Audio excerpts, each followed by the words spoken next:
कि अल्लाह कुल अतिउल्लाह, अल्लाह को आज्ञा पालन करो, वती और रसूल रहो, रसूल को आज्ञा पालन करो, पैगंबर संदेष्टा को आज्ञा पालन करो। र नबी सल्लल्लाहु अलैहि वसल्लम ले इरशाद फरमाउनु भएको छ, हजरत अबू हुरैरा रदियल्लाहु ताला अन्हु भन्नुहुन्छ,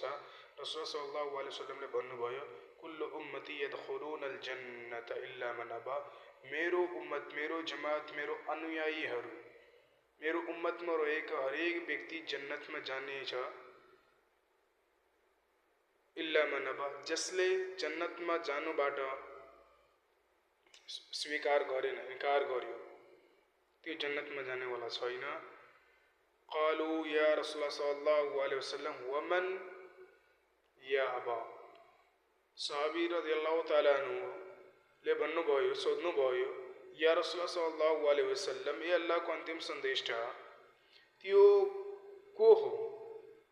त्यो कुन व्यक्ति हो जसले इन्कार गरिदिन्छ जन्नतमा जानबाट? त्यतिखेर आप सल्लल्लाहु अलैहि वसल्लमले भन्नुभयो, काल मन अतानी दखलल जन्ना वमन असानी फकद अबा, जसले मेरो आज्ञा पालन गर्छ, जसले मेरो आज्ञा पालन गर्यो